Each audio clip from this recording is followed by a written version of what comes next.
Assalamualaikum warahmatullahi wabarakatuh. Fa innal hamdalillah nahmaduhu wa nasta'inuhu wa nastaghfiruh wa na'udzu billahi min syururi anfusina wa min sayyiati a'malina may yahdihillahu fala mudhillalah wa may yudlilhu fala hadiyalah. Asyhadu an la ilaha illallah wahdahu la syarikalah wa asyhadu anna Muhammadan abduhu wa rasuluhu la nabiyya ba'dah. Rabbi shrah li sadri wa yassir li amri wahlul 'uqdatam min lisani yafqahu qawli. Subhanaka la ilma lana illa ma 'allamtana innaka antal alimul hakim wa la haula wa la quwwata illa billahil aliyyil azim. Allahumma salli ala sayyidina Muhammadin afdalas salawat wa anmal barakat wa azkat tahiyat fi jamil awqat ala ashrafil makhluqat sayyidina wa maulana Muhammadin akmali ahlil ardi was samawat wa sallim alaihi rabbana azkat tahiyat fi jamil khatarati wal lahadat amma ba'd. Alhamdulillah, pada kesempatan siang hari ini kita masih bisa meneruskan satu kajian. Dalam hal ini adalah fungsi dan makna hati. Ketika kita bisa mencoba menghiasi diri dengan hati yang baik, maka seluruh aktivitas dan kegiatan kita dipastikan menjadi aktivitas yang baik. Hati secara khusus disampaikan oleh Rasulullah Shallallahu Alaihi Wasallam, ala wa inna fil jasadi mudghatun ida saluhat saluhal jasadu kulluhu wa ida fasadal jasadu kulluhu ala wahyal qalbu. Rawahul Bukhari wa Muslim. Sebuah hadis yang diriwayatkan oleh Imam Bukhari dan Imam Muslim menjelaskan bahwa ketahuilah di antara dalam diri jasad manusia tersimpan mudghah. Mudghah itu apa? Mudghah itu adalah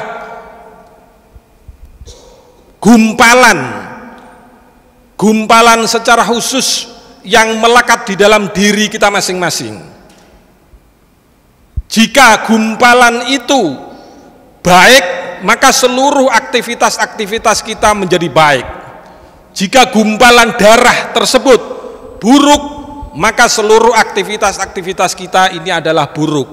Ala wahyal qalbu, ketahuilah bahwa gumpalan darah itu yang namanya hati. Oleh karenanya, ketika Rasulullah menyampaikan pentingnya menjaga hati di dalam diri seorang muslim, maka banyak kitab-kitab dan ulama-ulama termasuk Imam Ghazali menyebut bahwa hati itu laksana panglima.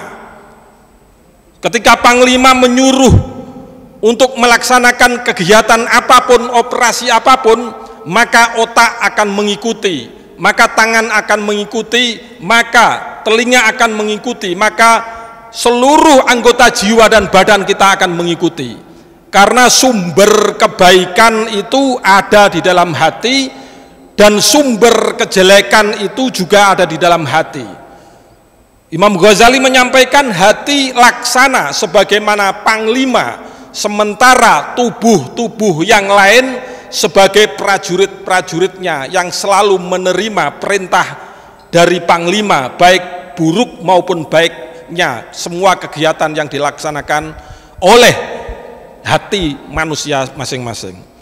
Oleh karenanya, alhamdulillah di dalam keterangan kitab ini disebut bagaimana kita menjaga, menghiasi diri dengan memberikan suplemen khusus agar hati kita menjadi lebih baik. Apa itu suplemen-suplemen itu? Insya Allah akan kita kaji beberapa waktu ke depan. Qala al-musannif rahimahullahu ta'ala bihi wa bi ulumihi fid dharaini amin. Faslun minal wajibatil qalbiyah sebagian daripada kewajiban-kewajiban kita untuk menjaga hati kita. Satu diantaranya adalah al-imanu billahi wa bima ja'a anillah wal imanu bi rasulillahi wa bima ja'a an rasulillah wat tasdiq. Yang pertama, yang paling utama disebut di dalam kitab ini, suplemen untuk menjadikan hati kita menjadi hati yang baik. Yang paling pertama adalah kita harus bisa senantiasa untuk menjaga keimanan kita kepada Allah, sekaligus keimanan kita kepada Rasulullah Shallallahu Alaihi Wasallam. Apapun perintah-perintah yang datang dari Allah dan perintah-perintah yang datang dari Nabi Muhammad, dan larangan-larangan yang datang dari Allah dan larangan-larangan yang datang dari Nabi Muhammad Shallallahu Alaihi Wasallam, kita imani sekaligus kita laksanakan. Karena iman ini paket. Iman ini dibuktikan, wat tasdiq dibuktikan dengan melaksanakan syahadat, itu harus dua-duanya sekaligus. Iman kepada Allah dan juga iman kepada nabinya. Iman kepada Allah dan kitab-kitabnya yang diturunkan Allah melalui malaikat Jibril berupa Al-Quranul Karim. Kita juga harus mengimani apa-apa yang disampaikan oleh Rasulullah melalui hadis-hadis An-Nabawi. Karena ini sebuah paket. Iman kepada Allah, juga iman kepada Rasulullah, iman kepada perintah-perintah Allah, juga iman kepada perintah-perintah Nabi Muhammad SAW. Sehingga iman ini harus sebuah paket yang menunjukkan satu paket harus bersikap mengikuti hukum-hukum Allah dan hukum-hukum yang diperintahkan Nabi Muhammad, sekaligus kabar-kabar berita yang datangnya dari Allah dan juga kabar-kabar berita yang datangnya dari Nabi Muhammad SAW. Itu yang pertama. Kalau kita bisa menjaga keimanan kita dengan baik, membenarkan seluruh ajaran Al-Quran, membenarkan seluruh ajaran hadis An-Nabawi, dan juga menjalankannya dengan baik, maka itu adalah hati kita bisa terjaga dengan baik. Itu yang pertama. Wal ikhlas. Yang kedua itu adalah ikhlas. Sebelum mengajak pada ikhlas, itu tadi iman. Saya ingin menjelaskan bahwa ada sebagian ulama yang menjelaskan bahwa kategori iman itu setidaknya minimalnya itu memiliki 4 kategori. Iman kita sudah benar atau tidak, sudah kuat atau tidak, itu ada 4 kategori. Ruknul iman arba'ah. Di sini disebutkan arkanul imani arba'ah. Yang pertama ayya'lama annallaha ta'ala wahidun la saniyalah. Yang pertama meyakini dan mengimani bahwa Allah itu adalah esa, satu dan tunggal, dan tidak ada yang menyerupai, yang menyamai kekuatan lain yang juga ikut terlibat di dalam kekuatan-kekuatan selain kekuatan Allah. Yang pertama adalah mengimani bahwa Allah adalah esa, tidak ada sekutu baginya. Itu yang pertama. Itu rukun iman yang pertama. Kemudian rukun iman yang kedua, alimun la jahla ma'hu, meyakini dan mengimani dan membenarkan bahwa Allah itu adalah maha mengetahui. Jadi Allah tidak pernah dibodohin. Allah tidak sare, kata-kata orang Jawa. Kalaupun dalam hal pengertian hukum-hukum tertentu, Allah tidak sare. Allah itu maha mengetahui. Itu rukun yang kedua. Kita harus meyakini dan membenarkan bahwa Allah esa, dan sekaligus Allah adalah maha tahu segala hal, dan tidak ada sekutu baginya, dan Allah tidak bisa dibodohin oleh situasi dan keadaan tertentu. Itu rukun yang kedua. Rukun yang ketiga, qadirun la ajza ma'hu, meyakini bahwa Allah ini maha kuasa, kuasa segala-galanya. Menurut teori, menurut pikiran orang-orang biasa segala sesuatu itu tidak bisa terjadi, tetapi bagi Allah semuanya bisa terjadi. Karena kekuasaan Allah tidak terbatas bagi waktu dan tidak terbatas bagi ruang. Tidak ada ruang dan tidak ada waktu yang membatasi kekuasaan-kekuasaan Allah. Jadi kalau kita iman juga harus mengimani bahwa Allah memiliki kekuatan yang dahsyat, kekuasaannya melebihi kekuasaan-kekuasaan segalanya. Tidak ada ruang dan tidak ada tempat yang tidak dimiliki atas kekuasaan-kekuasaan Allah. Kekuasaan Allah tidak terbatas ruang dan waktu. Kita harus meyakini itu. Itu rukun yang ketiga di dalam keimanan. Kemudian yang keempat, adilun. Allah itu kita harus meyakini bahwa Allah itu maha adil. Jadi kalau selain Allah keadilannya berbeda, tetapi kalau Allah sangat adil.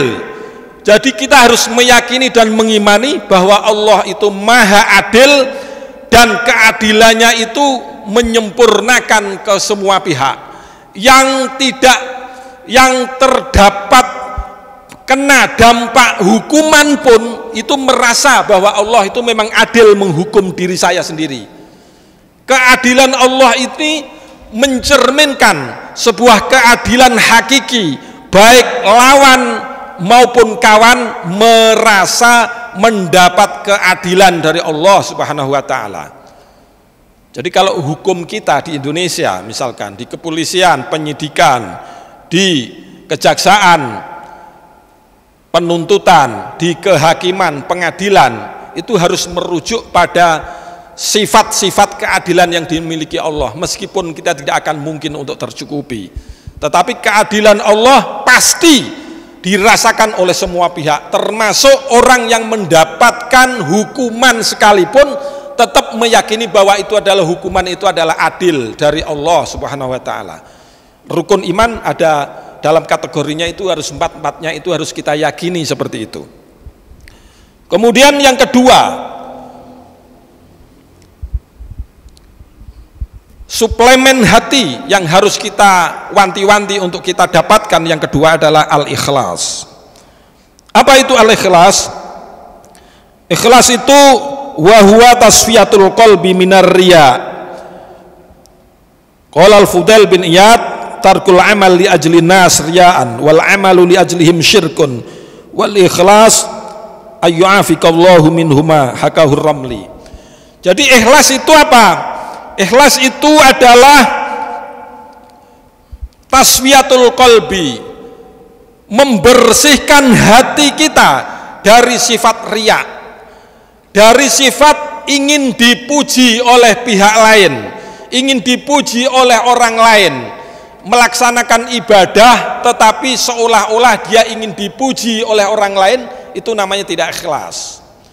Ikhlas itu secara bahasa mengandung arti mensucikan diri dari kotoran-kotoran yang ada di dalam hati kita. Itu namanya khalis. Pelaksanaan untuk mensucikan diri inilah yang namanya ikhlas. Orang yang mampu melaksanakan diri dan hatinya agar bersih dari kotoran-kotoran itu disebut ikhlas. Ikhlas yang paling utama adalah ikhlas kepada Allah Subhanahu wa taala. Itu paling utama dan paling mulia. Setelah ikhlas kemudian al-yakin. Al-yakin itu adalah suplemen ketiga untuk menjaga hati kita. Kalau kita tidak yakin, maka semua peluang-peluang kerjaan kita pasti tidak maksimal untuk kita melaksanakan. Semua pelaksanaan yang dijalankan manusia ini kalau dilaksanakan dengan yakin, insya Allah pelaksanaannya itu akan presisi dan akan dipuji oleh semua pihak, meskipun kita tidak menganggap dan tidak menginginkan oleh pujian-pujian orang lain. Al-yakin la yuzalu bisyak. Keyakinan tidak bisa digeser hanya karena keraguan-raguan. Kita semua tindakan-tindakan kita harus berprinsip dan berpatokan pada sebuah keyakinan kebenaran yang kita laksanakan. Yakin itu apa? wa huwal amalu lillahi wahdah, yaitu mengerjakan segala sesuatu pekerjaan ibadah hanya ditujukan kepada Allah semata, bukan yang lainnya. Nah, ini bagaimana mirip dengan ikhlas? Memang antara yakin dengan ikhlas itu ada kemiripan-kemiripan tertentu yang itu memang sedikit kerjaan-kerjaan hati yang tidak bisa terpotret secara fisik, tetapi itu ada irisan-irisan yang saling menguatkan satu sama yang lainnya. Al yakin bi ayyan taqida bi qalbihi dinul islami i'tiqadan jaziman halian minasyukuk manutqi bi syahadatain. Kalau Imam Syamsuddin Ar-Ramli menyatakan bahwa yang namanya yakin itu hatinya mengiktikadkan bahwa agama yang kita anut ini, agama Islam ini yang kita anut ini sebuah keyakinan agama yang mutlak, yang tidak ada keraguan dan dibuktikan dengan mengucapkan 2 kalimat syahadat. Maka iman itu harus dua-duanya, iman kepada Allah sekaligus iman kepada Nabi Muhammad SAW. Banyak di dalam ayat-ayat Al-Quran maupun kegiatan kita, wa rafa'na laka dzikrak, di dalam Al-Quran disebut, jadi akan saya naikkan atas namamu dan juga atas namaku, ya, di dalam Al-Quran disebut seperti itu. Di dalam syahadat kita untuk tasyahud akhir sebagai bagian rukun daripada sholat, itu syahadat juga harus dibarengi berdua, tidak boleh syahadat satu. Di dalam adzan juga harus syahadatnya 2, tidak boleh hanya syahadat tauhid menghilangkan syahadat Nabi Muhammad, juga tidak ada syahadat Nabi Muhammad menghilangkan syahadat tauhid. 2 ini satu paket yang harus paten, yang harus dua-duanya harus dijalankan. Wal yakin wa al amalu lillahi wahda, itu yang ketiga. Yang pertama iman, yang kedua ikhlas, yang ketiga yakin, yang keempat ini wan nadamu alal ma'asi. An nadamu alal ma'asi itu apa? An nadamu itu getun. Getun itu apa? Getun itu apa Pak getun, Mbak? Menyesal, betul. Menyesal atas semua pekerjaan-pekerjaan dan perbuatan maksiat yang pernah dijalankan. Dengan menjalankan penyesalan itu, kemudian dia berinisiatif tidak melaksanakan sebuah kesalahan yang terulang kembali untuk dilakukan berkali-kali di masa-masa berikutnya. Dan sekaligus dia dibuktikan dengan istighfar yang lebih banyak. Maka biasanya orang yang an-nadamu alal ma'asi itu buktinya dia banyak menyebut istighfar kepada Allah. Kalau kita salah kepada seseorang, buktinya kita minta ampun kepada seseorang. Kalau kita salahnya kita kepada agama, kepada Allah, dibuktikan kita dengan menyebut banyak istighfar. Lebih hebat lagi istighfar kalau dibaca setelah sholat tahajud, itu paling istimewa dan paling hebat. Istighfar di situ hanya pertemuan hamba dengan Allah pada masa-masa yang khusus, itu lebih hebat lagi di situ. Insya Allah an-nadamu alal ma'asi ini bagian suplemen hati kita akan menjadi lebih baik, agar kita seluruh aktivitas-aktivitas kita menjadi baik. Kemudian berikutnya apa? Apa cukup itu? Di sini disebut at-tawakkalu 'alallahi wal muraqabatu lillah war ridha 'anillah wa husni dzanni billah wa bi khalqillah. Ada banyak kesimpulannya at-tawakkul. Tawakal ini apa? Menserahkan diri, semua aktivitas dan pekerjaan yang kita laksanakan dengan maksimal ini hasilnya kita serahkan sepenuhnya kepada Allah Subhanahu wa taala. Kalau kita meyakini bahwa seluruh aktivitas kita ini yang menjadikan kita mendapatkan surga, mendapatkan pahala, itu salah. Karena seluruh aktivitas ibadah kita ini hanya rahmat Allah lah yang kemudian menjadikan kita ini menjadi manusia yang dihargai dan dihormati oleh manusia yang lainnya. Ini menunjukkan bahwa tawakal ini al-i'timad 'ala Allah, mensandarkan diri seluruh aktivitas-aktivitas yang kita perbuat ini setelah kita menjalankan kewajiban kita dengan maksimal, maka hasilnya harus kita serahkan kepada Allah Subhanahu wa taala. Tawakal dalam arti apa? Dari wakkala. Wakkala amrohu fulanan. Seseorang memberikan perwakilan sesuatu kepada pihak lain, itu namanya, yang memberikan adalah namanya wakil, yang diberikan adalah orang yang menerima perwakilan. Kalau kita tawakal berarti kita memberikan sepenuhnya segala hal yang kita wakilkan ini kepada Allah Subhanahu wa taala. Setelah kita bekerja dengan maksimal, maka kita tawakal kepada Allah. Jangan sampai kita tidak bekerja maksimal tiba-tiba langsung tawakal. Itu namanya tidak menyempurnakan proses. Orang harus berproses, setelah proses berjalan hasilnya kita serahkan sepenuhnya kepada Allah. Kalau kita tidak meyakini dengan adanya tawakal ini, banyak orang yang stres, orang yang lupa diri, dan kemudian merasa bahwa kegiatan apapun kebajikan yang dijalankan itu adalah jerih payahnya. Padahal segalanya ini, ketentuannya ini Allah lah yang menentukan segala-galanya. Dengan prinsip adanya tawakal yang kita berikan, proses sepenuhnya ini kita berikan, kita sandarkan kepada Allah, maka hati kita akan lembut dan hati kita akan menjadi baik. Dan kemudian selain tawakal apa? Al-muraqabah. Al-muraqabah itu apa? Muraqabah itu merasa dirinya selalu diawasi oleh Allah Subhanahu wa taala dalam segala tindakan dan segala ucapan. Jadi kalau kita melaksanakan bentuk kegiatan apapun, dilihat oleh Allah, di dalam hati kita merasa diri kita ini diawasi oleh Allah, maka insya Allah semua pekerjaan itu dijalankan dengan baik. Tidak ada kita menyakiti pihak lain, tidak ada kita korupsi, tidak ada kita melakukan hal-hal yang menciderai hukum dan pihak lain, karena kita merasa diri kita ini selalu dibimbing dan diawasi oleh Allah Subhanahu wa taala. Ada banyak tingkatan-tingkatannya, kalau secara tasawuf banyak sekali tingkatan tentang muraqabah. Waridho. Ridho ini apa? Ridho itu adalah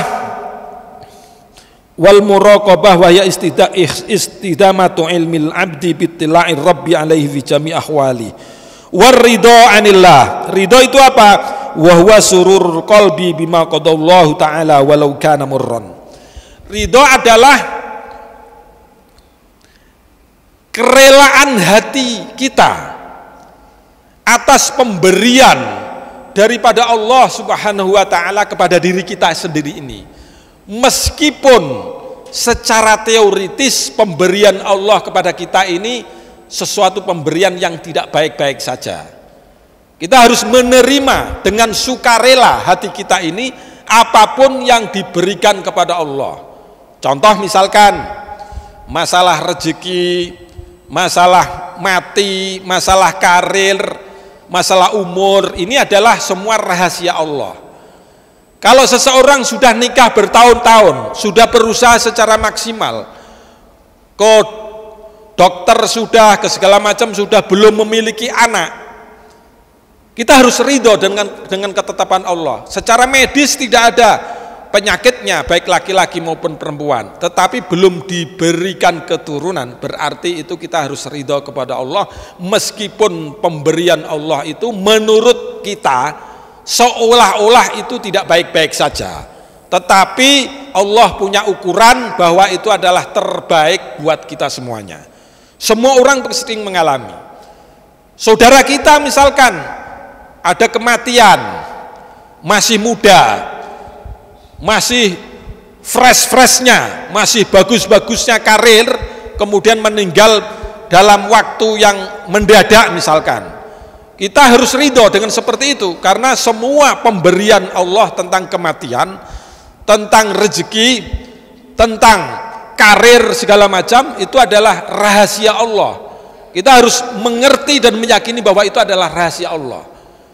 Tidak ada kematian itu kemudian diajukan maupun diundurkan, atau kematian yang seharusnya di tempat A dia pengen kematian di tempat B. Tidak bisa dielak, karena itu adalah takdir, termasuk rezeki, termasuk jodoh, termasuk karir, termasuk kematian. Ini adalah pemberian-pemberian Allah. Kita harus ridho terhadap pemberian yang diberikan Allah kepada kita, dan kita harus bisa menjalankan husnudzon, berbaik sangka kepada Allah, bahwa Allah menjadikan segalanya ini yang terbaik bagi Allah, pasti terbaik bagi kita.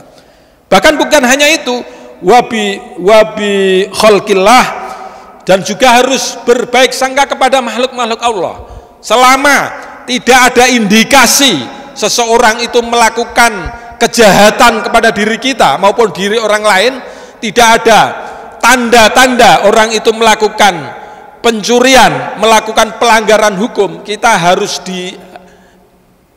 disarankan oleh mu'alif kitab ini untuk melakukan husnudzon kepada manusia yang di hadapan kita.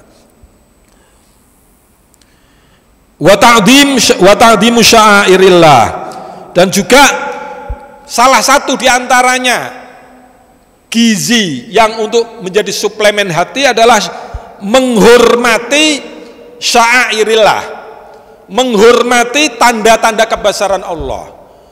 Tanda kebesaran Allah apa? Misalkan di dalam kemarin hari Idul Adha.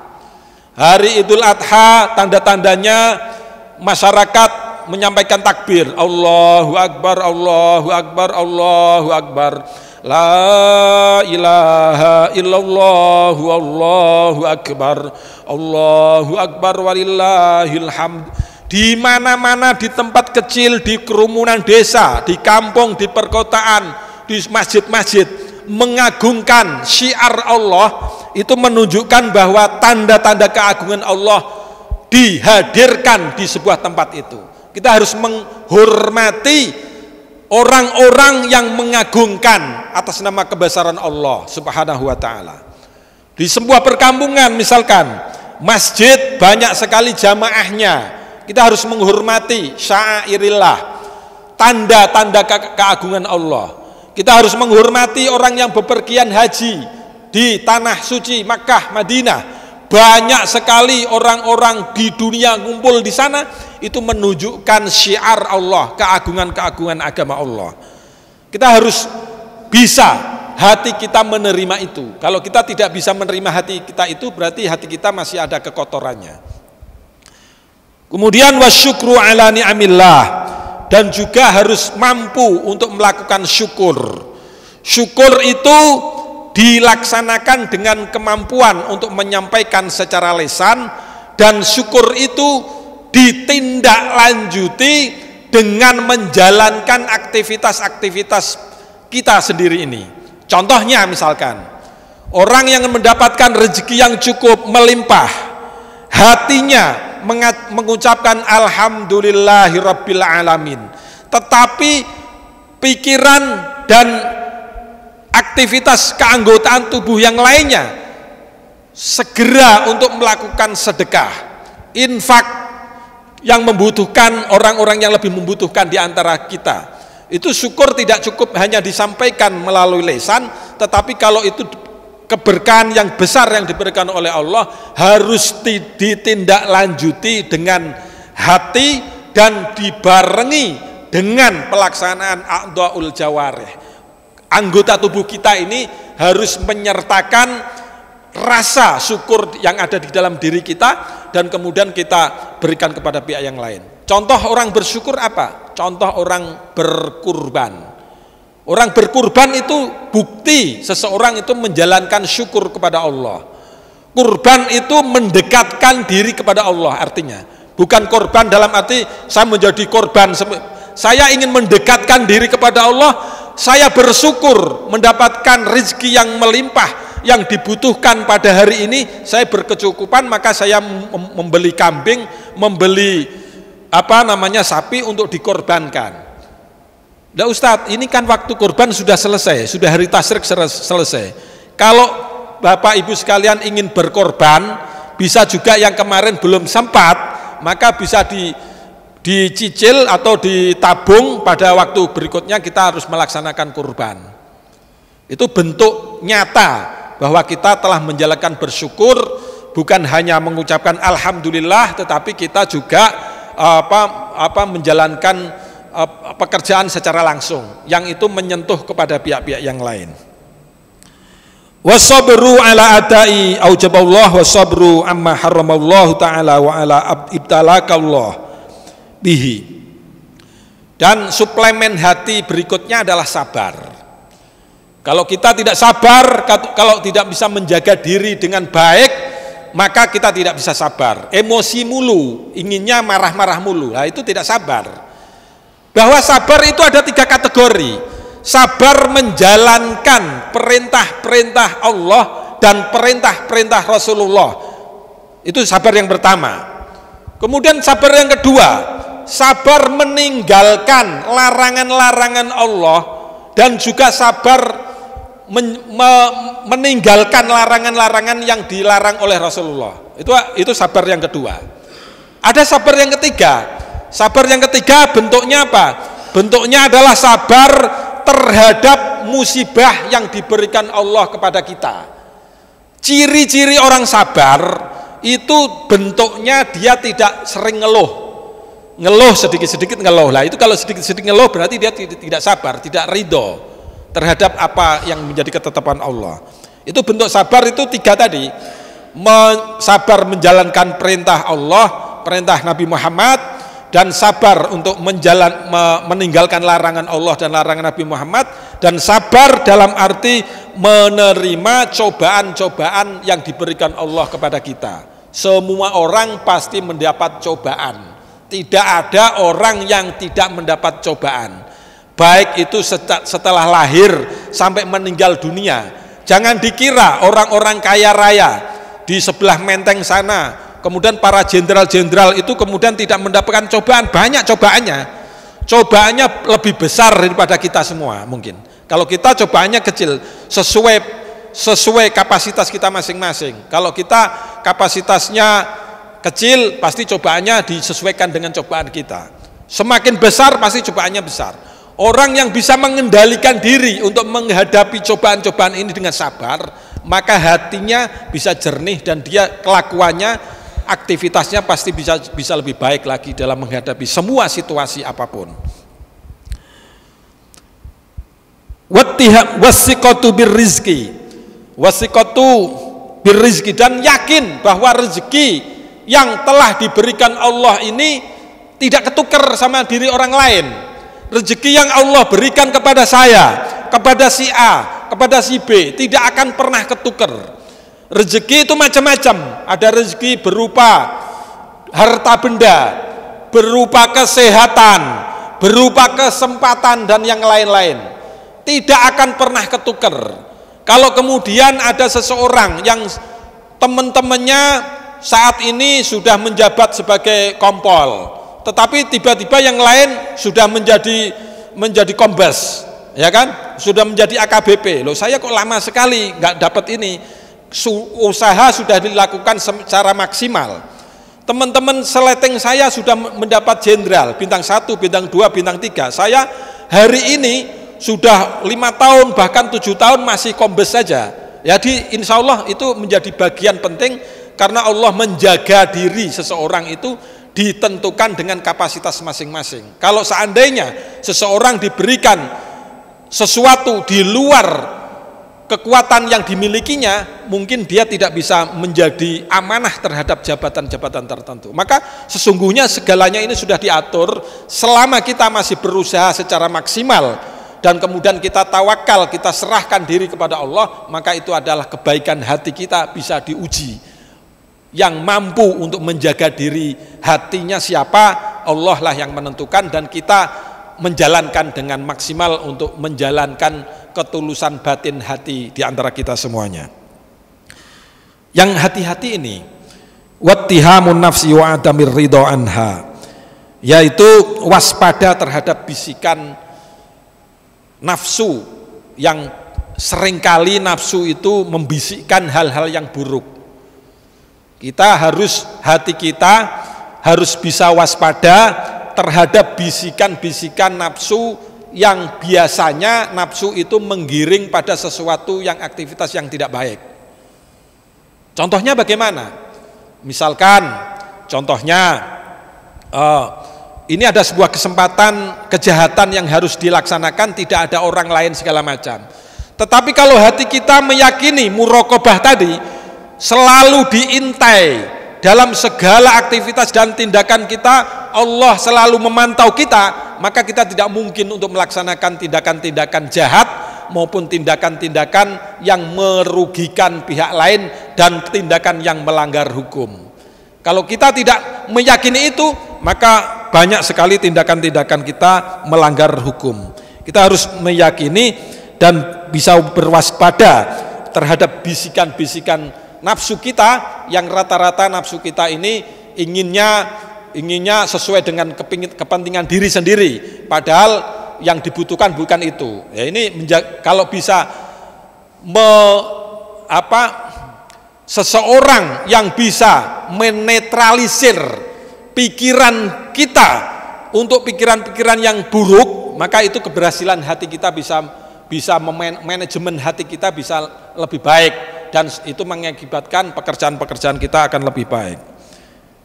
Wa bughdus syaitan, dan juga membenci kegiatan-kegiatan setan. Kalau kita misalkan setan ini kan ada yang mengatakan setan ini ada yang terlihat, ada yang tidak terlihat. Ada yang berupa manusia, ada yang berupa jin. Yang ajakan buruk berarti setan, kira-kira begitu.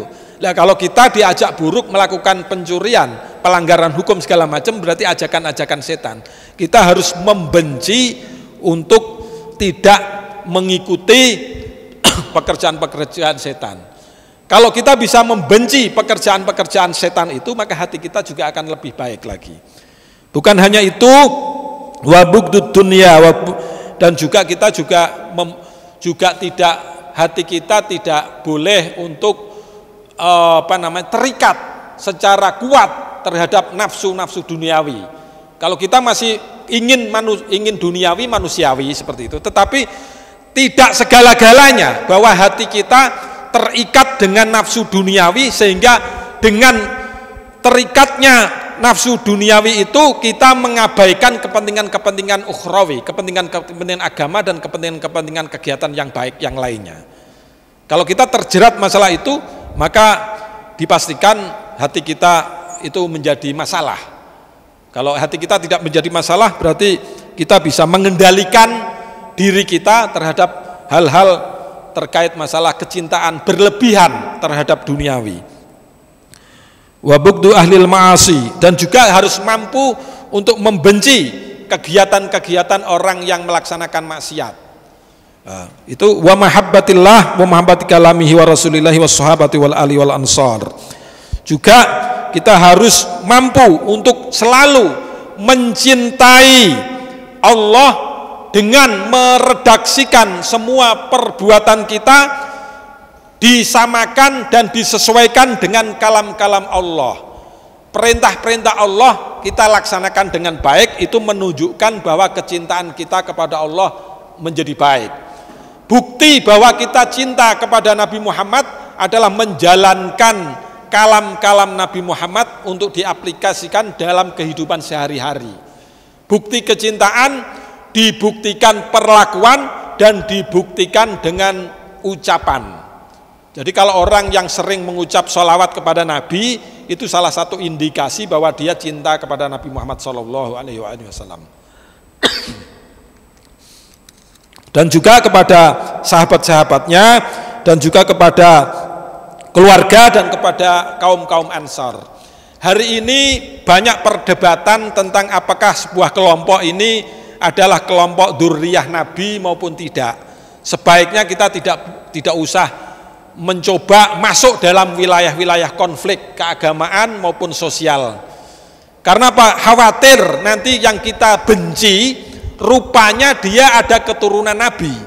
yang kita agungkan rupanya tidak ada keturunan Nabi. Nah itu kan nanti menjadi blunder dengan sendirinya. Kita tidak tahu apakah di antara diri kita ini masih ada keturunan Nabi ataupun tidak, karena menghormati Nabi juga menghormati keluarganya, sahabatnya, dan kemudian pada gilirannya adalah orang-orang as-salihin.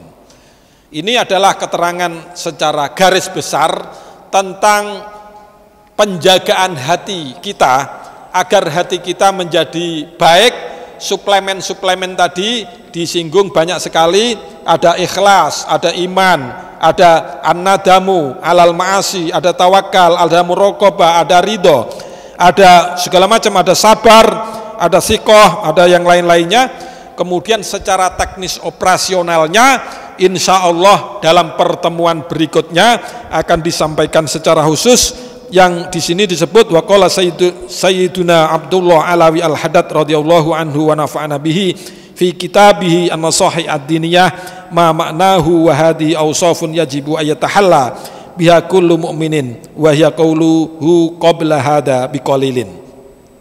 Jadi Sayyid Abdullah Alawi Al-Haddad radhiyallahu anhu di dalam kitabnya An-Nasahih ad-Diniyah menjelaskan keterangan yang disebut di dalam kitab ini terkait masalah mencoba kewajiban-kewajiban hati yang disebut tadi, ada ridho, ada tawakal, ada iman, ada tasdik, segala macam.